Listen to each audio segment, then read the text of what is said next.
मिरज शहर प्रतिनिधी, सांगली मिरज कुपवाड शहर महानगरपालिका 2025-26 पंचवार्षिक निवडणूक. इच्छुक उमेदवार प्रभाग क्रमांक 19 माननीय सौरभदादा कोळेकर यांची आज आपण मुलाखत घेत आहोत. तर दादा, थोडक्यात स्वतःबद्दल परिचय करा. नमस्कार दादा, माझं नाव सौरभ शिवाजी कोळेकर. मी वार्ड क्रमांक 19मधून इच्छुक उमेदवार आहे, ओबीसी पुरुष या गटातून. आपण निवडून आलात तर पहिली प्राधान्याची कामे कोणती असतील? पहिलं प्राधान्य म्हणलं तर आपल्या वार्डातील ज्या बाग बगीचा ज्या बंद पडल्या त्या दुरुस्ती स्थितीत आहेत ते दुरुस्त करण्याचा प्रयत्न करणं, वयस्कर लोकांना बसण्यासाठी ते बाकड्यातून टाकून लहान मुलांसाठी खेळायला जास्तीत जास्त जे ग्राउंड आहे आपल्या, आता तसं म्हणलं तर वार्डात बाग बगीचा कमी आहे, त्या बाग बगीचा ठीक करण्याचा आणि वाढवण्याचा प्रयत्न करणार. तसेच युवा पिढीसाठी म्हणलं तर आपण रोजगारांची संधी जास्तीत जास्त हे करणार युवा पिढीला. तसं दुसरं म्हणलं तर 3 ते 4 महिन्यातून आरोग्य शिबिर लावण्याचा मी जास्तीत जास्त प्रयत्न करणार. आणि ज्या योजनेतून वयस्कर लोकांसाठी जे मोतीबिंदूचे किंवा असे कुठले जे आरोग्य शिबिर आहेत ती आरोग्य शिबिर घेण्याचा मी जास्तीत जास्त प्रयत्न करणार, की वयस्कर लोकांना बाहेर पडता येत नाही, दवाखान्यात जाता येत नाही, त्या लोकांसाठी मी माझ्या वैयक्तिक खर्चातून मी रिक्षा फ्री करेल. कुठं जर जाण्यासाठी दवाखान्यात जाण्यासाठी ते मी रिक्षा सोय खर्चातून देईल नगरसेवक. तर दादा, तुमचा परिचय झाला. नगरसेवक होण्यामागची तुमची प्रेरणा काय आहे? नगरसेवक होण्याचे जरा प्रेरणा म्हणजे आपल्या भागातल्या समस्या भरपूर आहेत. तसंच गोरगरीब परिवार म्हणजे एरियात लोक आहेत, त्यांच्या समस्या सुटत नाहीत ज्या स्टँडिंग नगरसेवकांकडून, त्यासाठी आपण नगरसेवक होण्याचं निर्णय घेतला. प्रभाग क्रमांक 19 संदर्भात वैयक्तिक मत काय आहे? वैयक्तिक मत म्हणलं तर आता आपण म्हटलं तर तसं तर वृंदावनच्या साईडला जाऊन मी पॉम्पलेट वाटायला गेलो, तर तिथं रस्त्याची कामं बरोबर केली नाहीत, केल्यात पण पाऊस आला की ती पण वाहून गेलेली आहेत. दुसरं तसा पॉईंट म्हणलं तर वृंदावनपाशीच तर एवढं पाणी साठते दादा की ते पाण्याचा निचरा होत नाही आहे.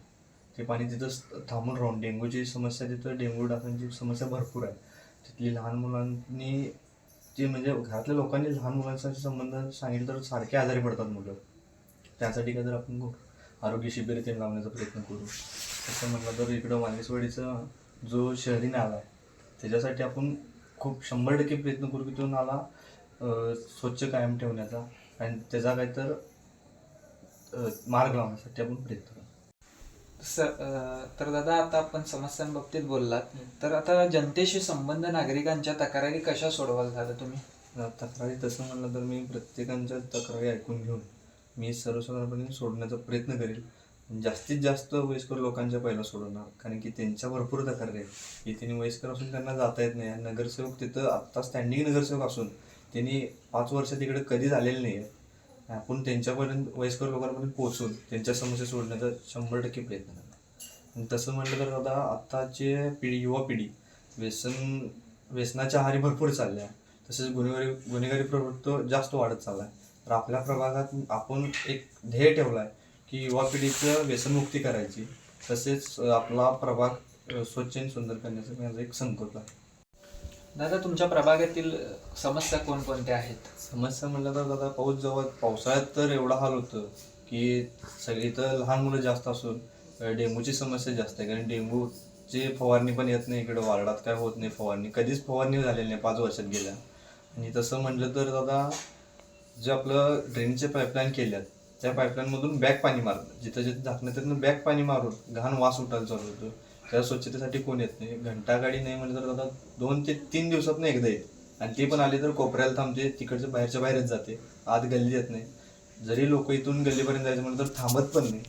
आता नगरसेवक होण्यामागची तुमची प्रेरणा काय आहे दादा? माझा नगरसेवक होण्याच्या बाबतीत प्रेरणा म्हणलं तर आपल्या भागातून खूप समस्या आहेत.